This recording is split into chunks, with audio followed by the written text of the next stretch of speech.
Olá, seja muito bem-vindo. Sexta-feira, 3 de setembro. Bom final de semana para você que nos acompanha. Agora são 9h03 da manhã e você confere as principais notícias da nossa cidade. A gente começa trazendo os números da pandemia aqui no município. Segundo a última atualização divulgada pela Secretaria Municipal de Saúde, foram registrados até o momento 26.149 casos de Covid-19.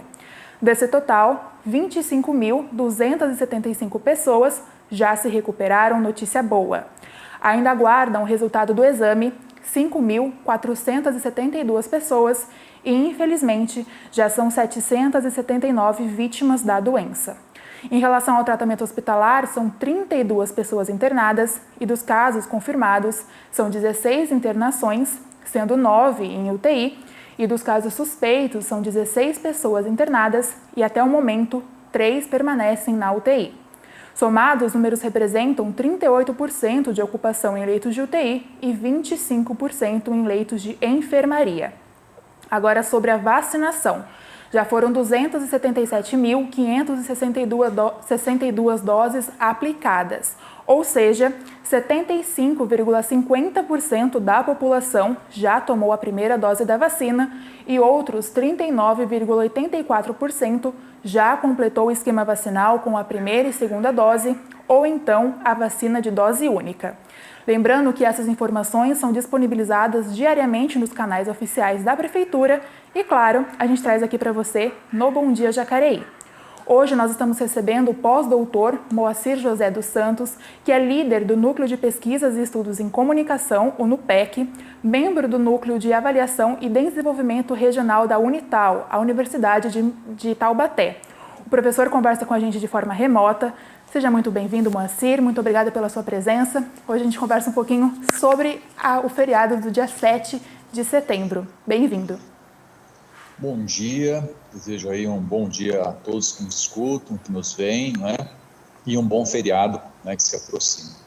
Moacir, para a gente entender um pouco a importância do 7 de setembro, a gente precisa fazer um resgate na história e explicar um pouquinho sobre a colonização dos portugueses e como que foi essa chegada aqui no país. Você podia nos explicar, por favor?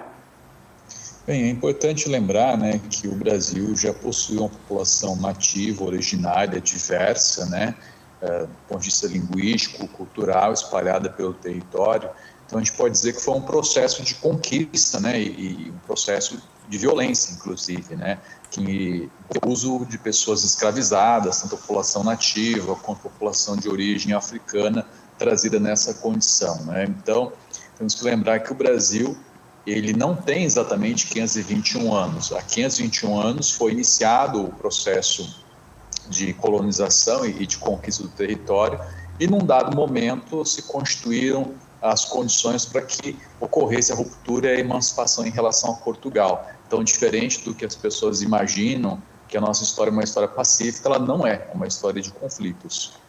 Você me corrija se eu estiver errada, por favor, mas a colonização contou com 3 ciclos econômicos, né? Que foi o do pau-brasil, açúcar e ouro. Na época, a mão de obra era indígena, como você muito bem falou, e ainda colocou sobre a escravização dos indígenas, né? Moacir, eu queria que você comentasse um pouquinho sobre isso, por favor. Olha, é importante pensar que esses diversos momentos, eles representam a intensidade de um tipo de exploração econômica, né? Não que ocorresse somente aquele tipo de atividade. O pau-brasil foi um ciclo extrativista, né? Bem como o ouro, né? E aí tivemos a questão também da cana-de-açúcar. E cada um desses ciclos teve um papel em impulsionar a ocupação do território, especialmente a questão do ouro e dos metais preciosos por conta da ocupação do interior do país, principalmente o centro-oeste, onde hoje é Minas Gerais, né? A população nativa ela foi escravizada, né? E num dado momento a coroa proibiu a escravização da população, mas isso não quer dizer que condições equivalentes à escravidão não fossem usadas, né? Estudos mostram, por exemplo, que em testamentos no período colonial, inclusive em Taubaté, a população nativa ela era legada como parte da propriedade. Então, oficialmente, ela não estava na condição escravizada a partir do século XVII, mas ainda assim era tratada como.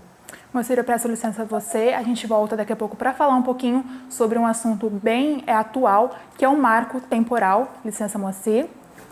Mudando um pouquinho de assunto, os moradores do Jardim Colinas foram surpreendidos com a queda de um balão. Soltar o balão pode causar incêndios e é um crime previsto em lei. Um homem foi detido, mas por falta de provas foi liberado. A queda de um balão no bairro Jardim Colinas, em Jacareí, assustou os moradores. O objeto inflamável de 33 metros caiu sobre uma casa, um terreno vazio e outras 2 residências. Conversamos com uma das moradoras que não quer ser identificada e ela contou que o balão ficou preso entre as telhas da casa onde mora. A mulher estava com a filha quando ouviu o barulho de telhas caindo e a sala onde estava ficou escura. Quando ela saiu na varanda de casa, viu que a rua estava com muita movimentação. Havia cerca de 15 pessoas no local. Quando a polícia chegou, houve dispersão, mas um homem que cortava uma corda presa ao balão foi detido e levado para a delegacia. Fabricar, vender, transportar ou soltar balões que possam provocar incêndios nas florestas e demais formas de vegetação é crime previsto na lei ambiental. A pena é de 1 a 3 anos de prisão. E a gente sabe que, popularmente, existe uma competição, né? Quem solta o maior balão, quem solta o balão mais bem decorado, com mais adereços, enfim. Mas, na realidade, a incriminação dessa figura típica é pelo fato disso ser uma bomba incendiária, né, lançada aleatoriamente, né, e que visa proteger exatamente as florestas, os campos, a flora, a própria fauna, né, e a integridade física das pessoas, né. O homem preso em flagrante é morador da capital paulista e declarou para a polícia que não fabricou, não vendeu, não transportou e não soltou o balão, mas apenas o seguiu quando viu no céu. Ele foi liberado por falta de provas suficientes. A polícia informou que vai dar seguimento às investigações da prática de competições. Na realidade, a gente prende em flagrante e essa prisão em flagrante apenas dá início às investigações. Então, haverão desdobramentos para verificar justamente aonde se fabrica, porque isso não se fabrica, tem que ter um ambiente apropriado, tem que ter equipamentos, né? Apetrechos para fazer, para construir. E tudo isso é considerado já crime. A equipe da Guarda Civil Municipal contou com a ajuda da Polícia Ambiental para apreender o balão. Ninguém se feriu e não houve danos significativos nas residências. Fica o alerta, né? O alerta porque todos nós temos uma responsabilidade, né, com relação ao patrimônio ambiental, né? É muito triste você ver, né, áreas de natureza sendo devastadas por incêndios, né, que às vezes é difícil até de dar conta de acabar com ele, né? Então, nós temos que ter essa consciência e quem souber que esteja praticando isso, denuncie a polícia, que a polícia vai lá, vai impedir, pelo menos, que o perigo concreto da ação venha a acontecer. As denúncias podem ser feitas direto no 190 ou em qualquer delegacia policial. A gente volta aqui para a nossa conversa com o Moacir, que é pós-doutor. Moacir, eu queria que a gente falasse agora um pouquinho do marco temporal, que é a questão que os indígenas só podem reivindicar a demarcação de terras que já eram ocupadas por eles. Isso é um reflexo do que a gente viveu há 521 anos? Com certeza, né? Tem um processo aí de tomada constante do território que essas populações ocupavam e há um debate acerca de qual seria o parâmetro para definir quando seria temporalmente possível dizer, olha, as terras serão ocupadas até essa data, serão demarcadas. O debate da Constituição de 1988, que seria esse marco, ou seja, as terras ocupadas por essas populações somente poderiam ser demarcadas se essas pessoas estivessem ocupando o território nesse ano até 1988, não é? Qual é o grande debate que se coloca aí? Populações indígenas foram tradicionalmente esbulhadas dos seus territórios, né? Então, se questiona a legitimidade do uso desse marco, levando em consideração esse processo de perda constante que as populações indígenas tiveram ao longo do tempo. E aí a gente fala que a partir, né, desse período, o Brasil começou a se desenvolver. Como que foi esse desenvolvimento do Brasil durante o período de colonização, Moacir? Olha, a gente pode dizer que, embora haja diferenças substanciais entre o presente e o passado, se instaurou uma normalização da desigualdade, né? A desigualdade no acesso às condições econômicas, sociais, uma naturalização dos preconceitos, inclusive, não é? Então, isso tem reflexo até no presente, porque no passado ela continua, não é? Ou seja, a gente pode perceber que as populações que foram exploradas naquele período e escravizadas, aqueles que têm são ascendentes dessas populações, enfrentam as piores condições, né? Então, é uma responsabilidade do Estado e do poder público criar políticas públicas para que elas sejam corrigidas, para que as pessoas possam ter oportunidade também de ter acesso a melhores condições. Como você muito bem disse, é uma luta que reflete na nossa sociedade até hoje e a gente ainda caminha a passos curtos, né, Moacir, para uma mudança. E como que surgiu essa ideia da independência de Portugal? Foram muitas lutas, muitas revoltas que aconteceram nesse período de liberdade, né? É importante dizer que o impulso fundamental à emancipação do Brasil foi dado com a vinda da família real. Embora movimentos e tentativas, né, de questionar a autoridade de Portugal já ocorressem antes de 1808, foi quando a corte se instalou no Brasil e equiparou o país, a colônia, à condição de Portugal, à condição de Reino Unido. E quando passou a ocorrer a expectativa da volta da família real a Portugal, após a derrota do Napoleão Bonaparte, a partir de Portugal se pressionou para que as vantagens adquiridas pela colônia, ou seja, pelo Brasil, fossem revertidas, ou seja, que aquelas vantagens políticas e econômicas deixassem de existir.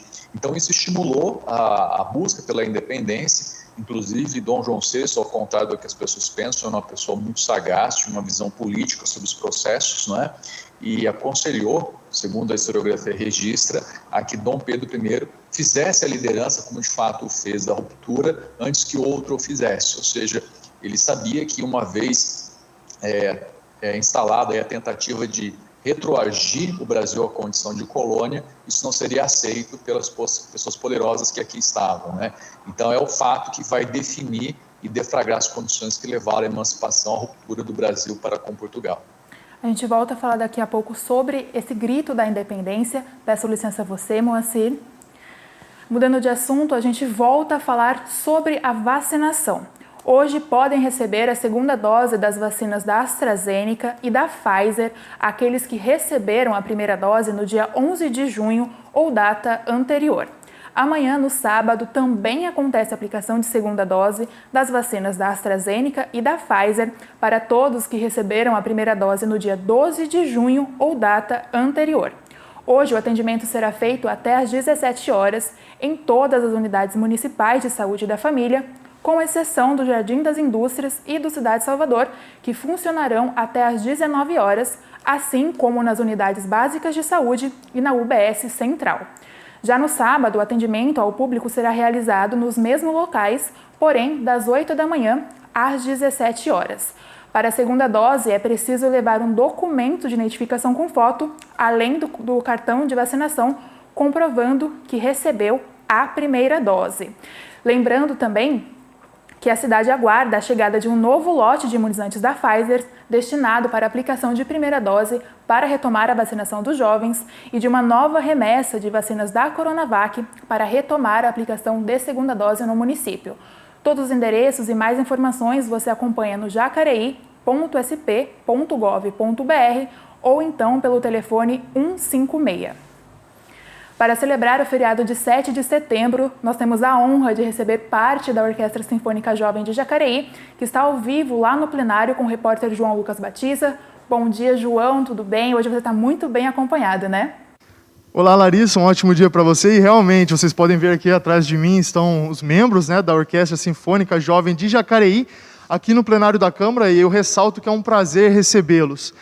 Como você mesmo comentou, no dia 7 de setembro haverá o feriado, né, de independência do Brasil, e logo mais a gente vai conferir algumas músicas interpretadas pela orquestra, com relação a este feriado. E eu recebo aqui, e aliás, muito obrigado pela sua participação, o maestro Mauro. Eu gostaria de te perguntar um pouco, que você comentasse um pouquinho sobre a perspectiva de retomada das apresentações conforme a flexibilização da pandemia e o avanço da vacinação. Um ótimo dia para você. Bom dia a todos. Bom, a perspectiva nossa é muito grande, né? Ideias também estão florescendo, tendo em vista que aí nós tivemos praticamente 1 ano e meio parados, né? Sem contato físico, sem atividades presenciais. Conseguimos realizar algumas atividades online, né, no ano passado, e esse ano o foco está sendo mais contando com o fim da pandemia para a gente poder retornar com as nossas atividades presenciais, né. Nós temos aqui algumas ideias, alguns concertos já pensando em dezembro e pensando já alguma coisa bem especial para o próximo aniversário da cidade, tendo em vista aí que vai ser o primeiro aniversário após a pandemia. Então vamos preparar aí um concerto bem bacana, um show bem legal. Conforme a gente pode ver, existem aqui apenas uma parte reduzida, né, da orquestra. Como seria uma apresentação com a capacidade total dos músicos? Existem quantos músicos na orquestra? Então, hoje aqui nós estamos com um subgrupo da orquestra, que é o Quinteto de Metais, né? Mas hoje a orquestra sinfônica, ela conta com a formação de orquestra clássica. Ela tem cerca de 50 músicos, aí a banda sinfônica, entre 70 a 80 músicos, né? A camerata de cordas, de 20 a 30 músicos. Aí também temos o coral, né? O nosso coral, que está com 30 vozes hoje, né? Aí temos o combo também, que é com 15 músicos. Temos aí vem os grupos de câmara, né? Vem, por exemplo, aqui o quinteto tem um grupo de câmara, o grupo de percussão, os grupos de madeiras, né? E um pequeno grupo de cordas também. Então, esses daí são formações variadas, e os grupos de câmara são grupos para reforçar mais o estudo musical dos nossos alunos, né? Tá ótimo, muito obrigado, Mauro. E agora vamos conferir a orquestra interpretando a música Yesterday, de Paul McCartney.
obrigada pessoal da orquestra, obrigada João pelas informações e pela entrevista com o Maurinho. Bom, o feriado de terça-feira altera o funcionamento das repartições públicas e quem nos traz mais informações é a jornalista Nayara Francesco.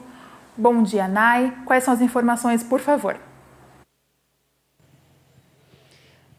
Bom dia, Larissa. Bom dia a todos que nos acompanham. E atenção para o que abre e fecha no feriado de 7 de setembro, dia da independência do Brasil.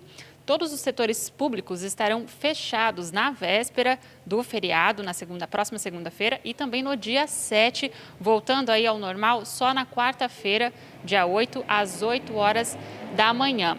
Dos serviços públicos só estarão funcionando os emergenciais, como a UPA Dr. Telmo de Almeida Cruz e também a UPA Parque Meia Lua. Já o mercado municipal, o Mercadão fica aberto na segunda-feira, mas fecha no dia 7. Os cemitérios municipais estarão abertos para visitação das 8 horas da manhã até às 5 horas da tarde, seguindo aí todos os protocolos sanitários de combate à pandemia da Covid-19, como distanciamento, uso de máscara e também utilização de álcool em gel. Já sobre os locais de entrega voluntária, os leves estarão fechados no dia do feriado, mas abrem normalmente amanhã, sábado, das 7 horas da manhã até às 6 horas da tarde. Já sobre o serviço de coleta de lixo, os horários não vão sofrer nenhum tipo de alteração por conta do feriado.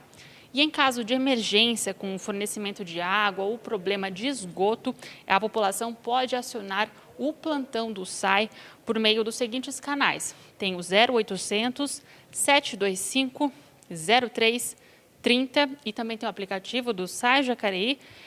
Também tem o site saijacareí.sp.gov.br e também tem o e-mail atendimento@saijacareí.sp.gov.br. São essas informações, Larissa. Eu volto com você aí no estúdio. Muito obrigada, Nayara, pelas informações. Então, fiquem atentos ao que abre e ao que fecha no feriado de 7 de setembro, que a gente está aqui hoje recebendo o Moacir José dos Santos, que é pós-doutor, para falar um pouquinho sobre esse feriado e a importância da independência do Brasil. Moacir, eu queria comentar um pouquinho sobre como surgiu, como que foi o famoso grito da independência, que foi lá no dia 7 de setembro de 1822, e como que o Brasil começou a se formar depois do grito. Muito bem, o grito ele é uma alegoria, né, do rompimento, ou seja, uma representação do rompimento do Brasil para com Portugal, e foi popularizado inclusive, né, pelo quadro do Pedro Américo, que está no Museu Paulista, vulgo Museu do Ipiranga, né?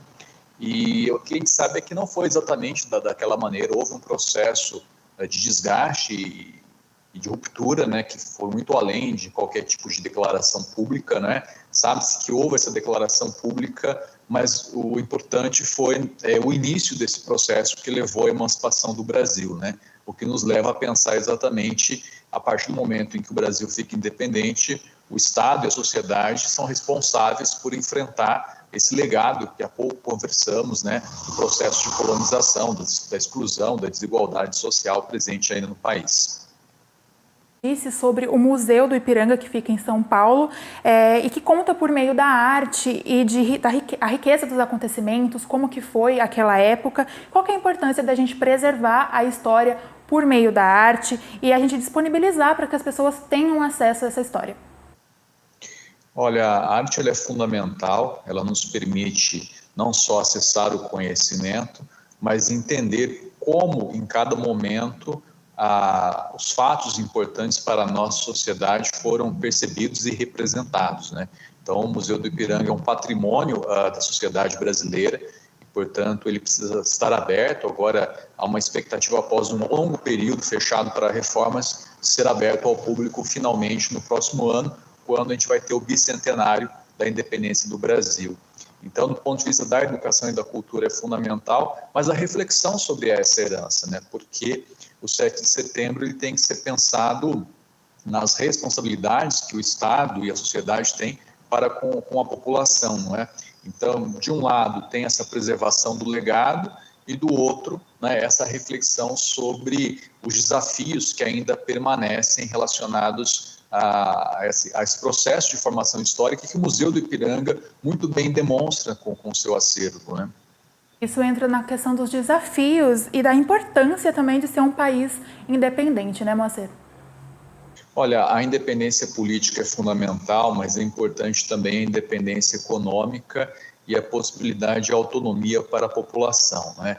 É claro que as datas cívicas, elas são importantes para que a gente possa cultivar o sentimento de nacionalidade e pertencimento a uma comunidade nacional, mas também é importante a gente refletir, né, essas datas são necessárias sobre o legado, né, ou seja, o que as gerações passadas nos transmitiram e aquilo que ainda precisamos enfrentar, né? Então, no Brasil, eu acredito que o 7 de setembro ele tem que ser encarado dessa maneira, ou seja, um momento de reflexão sobre a importância da emancipação política, que é fundamental para garantir que os interesses da sociedade brasileira sejam preservados, não é?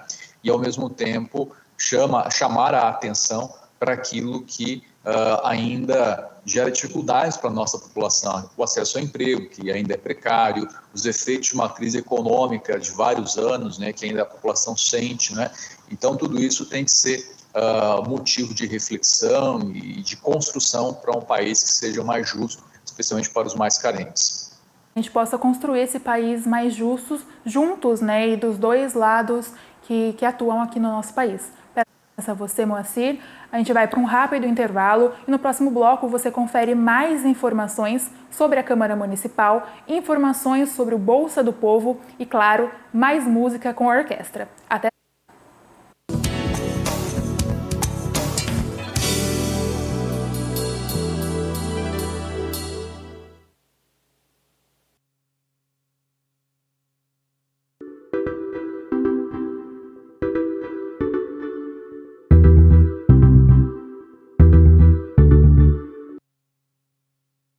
Acesse o portal da Câmara Municipal de Jacareí.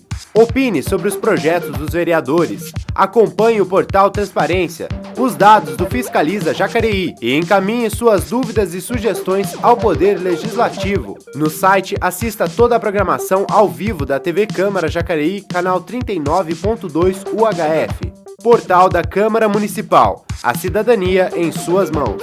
jacareí.sp.leg.br.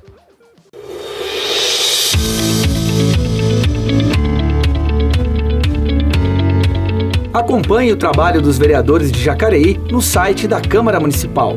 Fiscalize o poder público no portal Transparência. Conheça os principais dados estatísticos da cidade no Fiscaliza Jacareí e fique por dentro das notícias da Câmara em jacareí.sp.leg.br.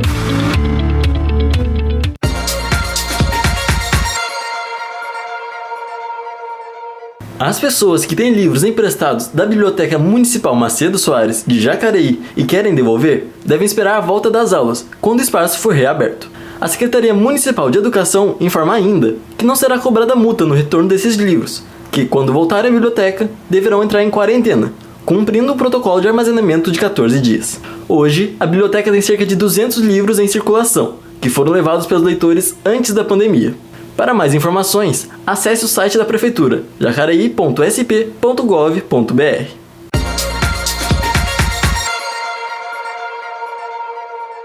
Um programa que mostra as produções artísticas que você está produzindo, ou seja, arte popular com as características do nosso povo. Arte da Gente, um espaço para você divulgar o seu talento. Teatro, fotografia, música, audiovisuais e muito mais você vai ver aqui. Fique ligado! Estreia toda sexta-feira às 9 da noite com reprises ao longo da programação.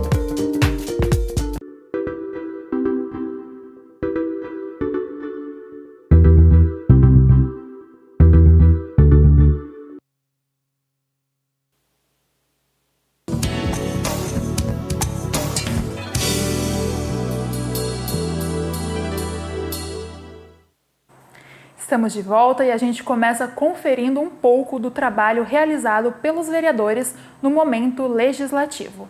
Primeiro destaque de hoje do vereador Edgar Sasaki, que enviou requerimento ao Departamento de Estradas de Rodagem pedindo instalação de faixa de pedestres na rodovia Eurares Zerbini, ao acesso à Avenida Edmund de Souza, que fica lá na região da esquina com a Rua Antônio Fogaça. Ambas ficam no Jardim América. Próximo destaque de hoje. O vereador Abner de Madureira, do PSDB, enviou indicação ao prefeito Isaías Santana pedindo serviços de infraestrutura urbana nos bairros Jardim Santa Maria e também no Parque Meia Lua, na região norte, e no Jardim do Marquês, que fica na região leste da cidade. Último destaque de hoje, o vereador Valmir do Parque Meia Lua, do DEM, enviou pedido de informação também ao prefeito Isaías Santana sobre a existência de área verde da prefeitura no bairro Jardim das Oliveiras, região sul do município. Lembrando que mais sobre o trabalho dos vereadores você confere em jacareí.sp.leg.br. A gente volta para a nossa conversa aqui com o pós-doutor Moacir José dos Santos. Professor, eu queria que você me falasse quais são os reflexos ainda do processo de colonização. Você muito bem disse que ainda a gente tem injustiças, né? A gente tem desigualdades sociais. E qual que é a importância desses patrimônios que a gente tem no Brasil, que são vistos como que remetem à cultura de outro país? Bem, eu acredito que a gente pode observar isso no cotidiano, estatísticas, né, por exemplo, aquelas produzidas pelo IBGE, que mostram que a população que tem a ascendência, né, naquelas pessoas que foram escravizadas, os indígenas que foram objeto aí, perderam o seu território, tem as maiores dificuldades no acesso à educação, à segurança, ao emprego, né, moram nas condições mais precárias, né, então eu acredito que as próprias instituições oficiais do país, aquelas encarregadas de mensurar a educação, a saúde, o emprego, evidenciam isso, né? Então, já temos aí indicação há muito tempo do quanto é importante focar as políticas públicas para enfrentar o legado desse processo de colonização, né? Agora, sua segunda pergunta, você podia repetir, por favor? Eu acabei não entendendo corretamente. A importância dos patrimônios que a gente tem aqui no Brasil, que eles são vistos e remetem à cultura de outros países. Sim. Vamos lembrar, né, que o Brasil é um país que foi formado, então, a partir do processo de colonização, mas com a contribuição de populações de várias origens. Fossem vindas aqui para buscar oportunidades, como os imigrantes europeus e orientais do século XIX e XX, ou as populações que vieram de maneira forçada, mas todas, evidentemente, contribuíram, né, também com a sua cultura para a formação do Brasil. Então, reconhecer essa diversidade da formação é importante, até para que a gente entenda que o Brasil é um país que dialoga com o mundo, né?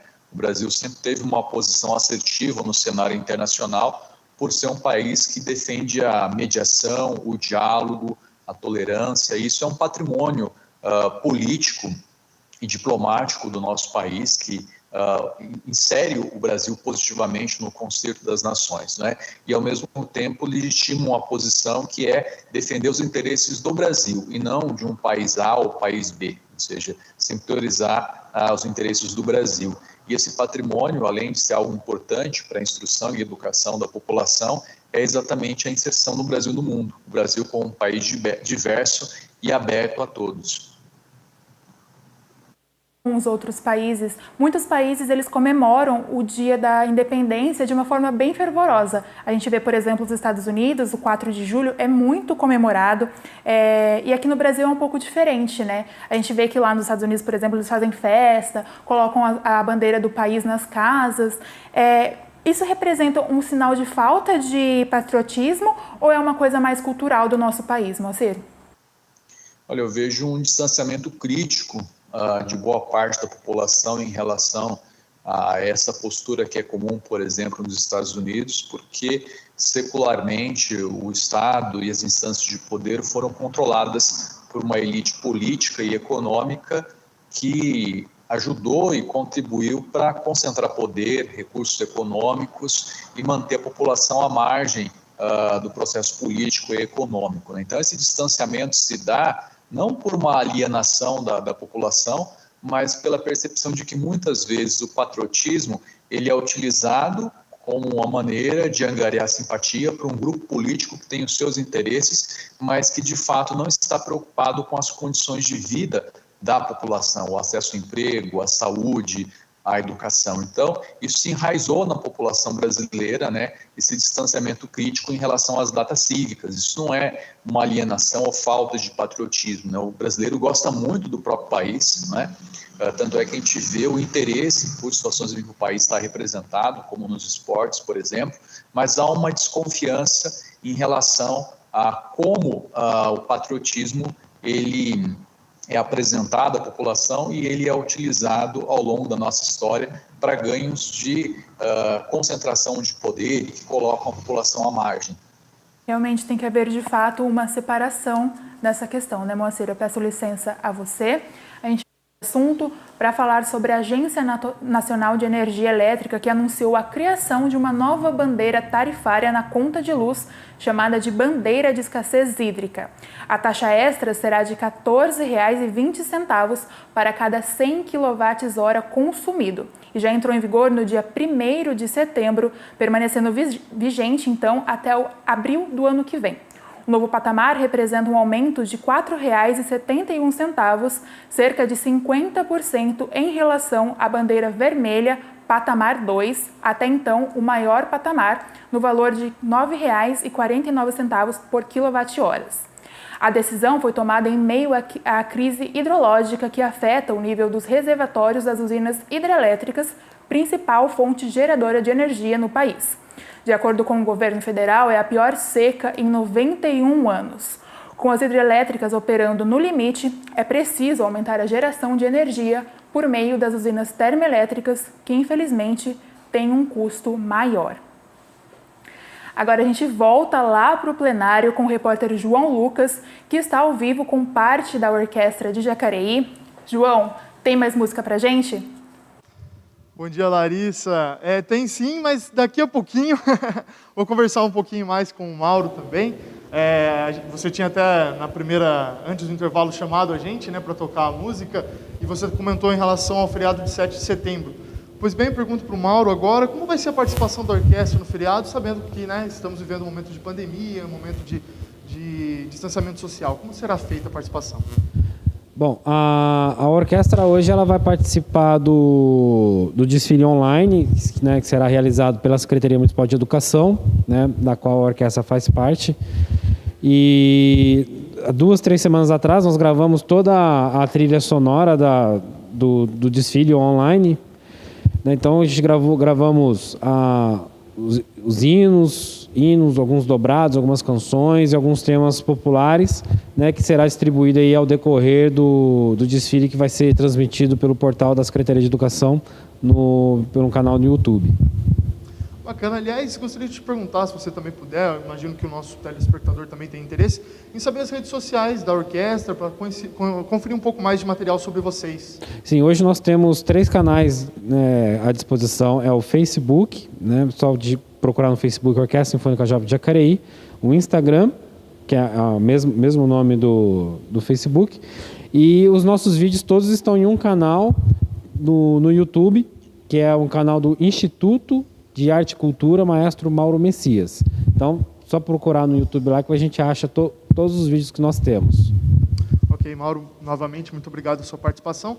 Pois agora sim, vamos ouvir música. A orquestra vai tocar a marcha Washington Post.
muito obrigada por mais música aqui da orquestra. Bom, após a prorrogação do Estado, hoje é o último dia de inscrições no programa Bolsa Trabalho. Jacareí tem 60 vagas, oferecendo um auxílio de R$ 535 por mês. O objetivo do programa é gerar renda, qualificação e empregabilidade para a população mais vulnerável. Ao todo, serão 30 mil vagas para a população desempregada no Estado. A bolsa oferecida aos cidadãos que realizarem as atividades de trabalho em órgãos públicos municipais e estaduais.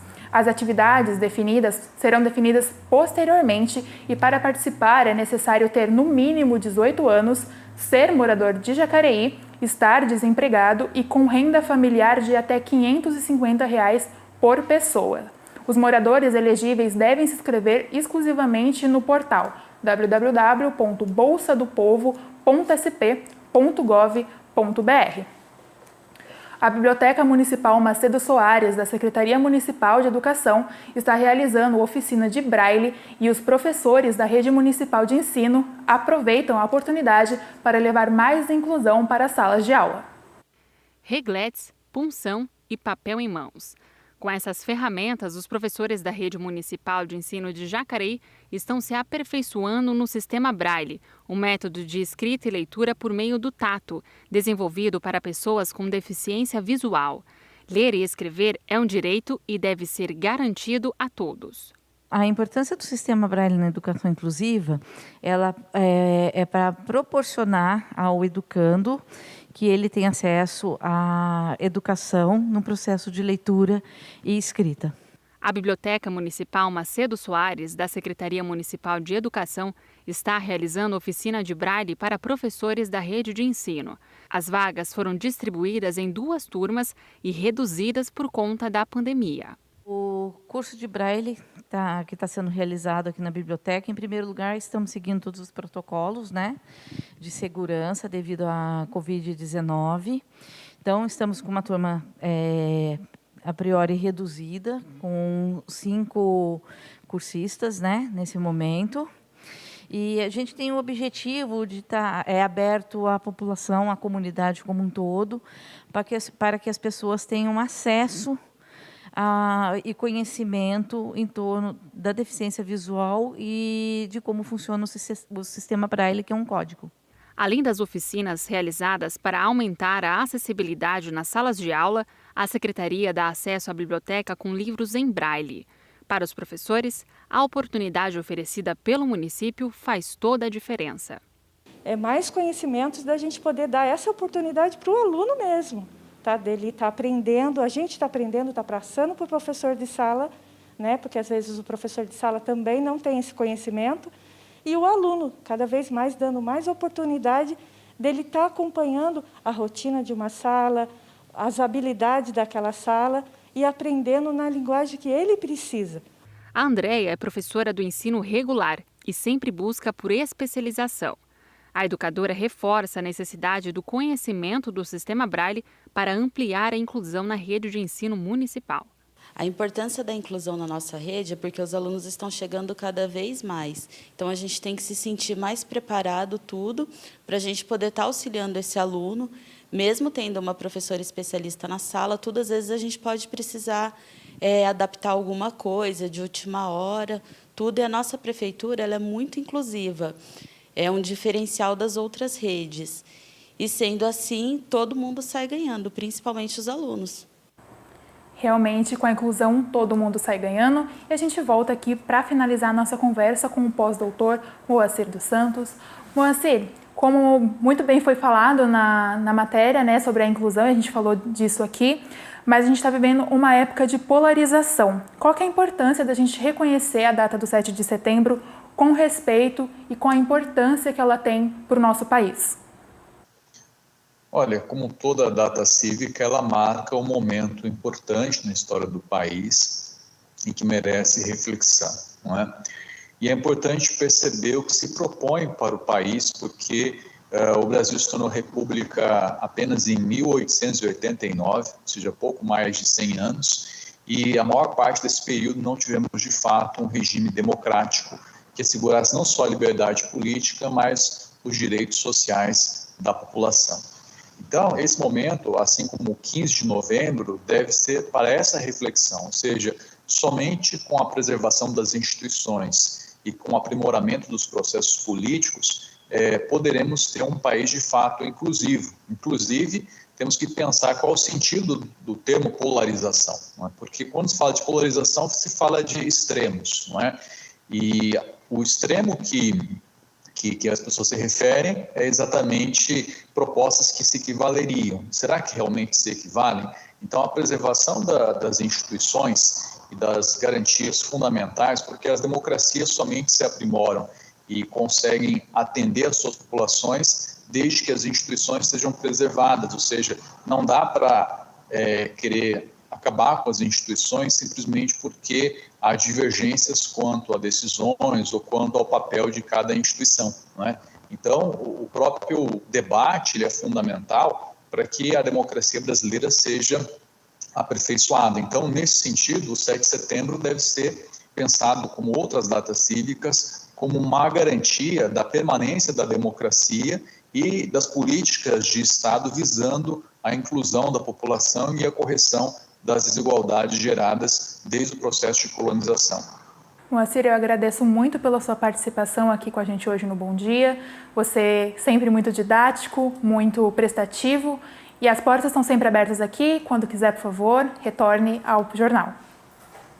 Eu que agradeço o convite, desejo um bom dia de trabalho a todos e especialmente um bom feriado de paz e tranquilidade a todos que nos escutam. E venham. A gente fica por aqui e ao meio-dia você confere a reprise desta edição do Bom Dia e pode, claro, acompanhar todas as reportagens produzidas por nossa equipe por meio da rede social. A gente termina hoje com a orquestra tocando o hino nacional em homenagem à independência do nosso país. Bom feriado para você, se cuide e até mais!